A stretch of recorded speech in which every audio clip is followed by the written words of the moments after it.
और स्त्री को प्रेम से ले जाना, दोनों में फर्क है। जीत कर अगर स्त्री को ले जाया जाता है तो वो भीष्म पितामह के जैसे, अम्बा भीष्म पितामह के जीत के ले जाने के बाद फिर उनसे विवाह जब भीष्म पितामह ने नहीं किया तो भीष्म पितामह की मृत्यु का कारण बन गई। क्या बन गई? मृत्यु का कारण बन गई। और जहाँ जबरदस्ती अगर रावण सीता जी को ले गए तो वो उनकी मृत्यु का कारण बन गई। परंतु भगवान राम उन्हें जो सम्मान, जो नॉर्म्स, जो शर्तें रखी गई थी उन शर्तों को पूरा करते हुए ले गए तो सीता जी उनकी हो गई। तो इसलिए कहने का मतलब है मित्रों कि जैसा कि हमारे वहाँ, हमारे इसमें यहाँ जहाँ पर भी भगवती की आराधना करने के लिए, भगवती के जो पैसे के लिए, कौड़ी के लिए, पाए के लिए, संसार की सुख कामनाओं के लिए भक्ति की उपासना करते हैं, भगवती की उपासना करते हैं, भगवती उन्हें वो सब चीज़ें देने में थोड़ा सा प्रसन्न नहीं होती है। भगवती उनके पास जाती है जो भगवती को पूर्ण कामना से, पूर्ण भाव से जो भगवती का अर्चन करते हैं, जिन्हें माँ से मतलब है, माँ मुझे कुछ नहीं चाहिए। क्योंकि ये देखिए, एक विश्वास रखिए, मैं हमेशा आपको बताता हूँ कि विश्वास रखिए कि माँ की गोद में अगर बच्चा रहेगा तो माँ उसे सुरक्षित रखेगी। नंबर 1 वो सुरक्षित रहेगा। नंबर 2, माँ अपना नहीं खाएगी परंतु अपने उस बच्चे को जरूर खिलाएगी। माँ अपना नहीं खाएगी, माँ अपना नहीं कुछ करेगी, परंतु माँ अपने बच्चे को फिर भी खिलाएगी। एक पुरानी एक कहावत है, मुझे याद आ गई। कहते हैं, बहुत समय पहले की बात है कि एक माँ जिसने अपने बच्चे को क्या किया कि अपने बच्चे को प्रेम से पाला पोसा, क्योंकि बचपन में ही उसके पिता की मृत्यु हो गई थी और उसने अपने बच्चे को बहुत गरीबी में मेहनत मजदूरी करके पाला, पाल पोस करके उसे क्या किया, बड़ा करने लगी।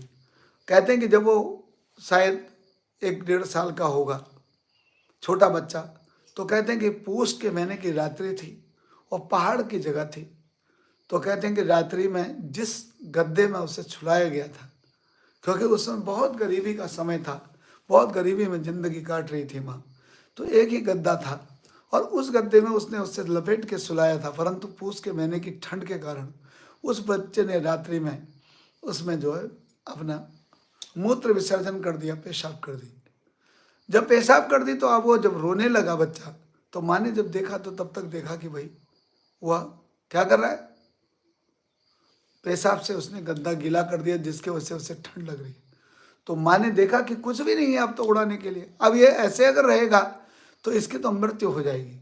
तो माँ ने क्या किया कि अपना शरीर का जो नीचे का जो घाघरा था उसे उतारा, क्योंकि केवल वह और उसका बच्चा था, और उसे उतार कर बच्चे को बढ़िया करके उस घाघरे में लपेट दिया और अपना निर्वस्त्र रही पूस के महीने में, उस ठिठुरती हुई रात्रि में निर्वस्त्र रही, ठिठुरती रही, पर अपने बच्चे को अपने कोख में उस अपने घाघरे में लपेट के रखा और उसे हीटअप करके रखा और बच्चे को सुरक्षित किया। सुबह धूप में डाला, गद्दा सूख गया, अपना सब कुछ, बच्चा सुरक्षित रहा। समय व्यतीत हुआ, बच्चा बड़ा हो गया और बच्चा बड़ा होकर के कामयाब भी हो गया। और कामयाब होने के बाद उस बच्चे की स्थिति क्या हुई कि वो एक दिन बहुत योग्य हो गया और उधर माँ बूढ़ी हो गई और माँ की समय व्यतीत हुआ, मृत्यु भी हो गई।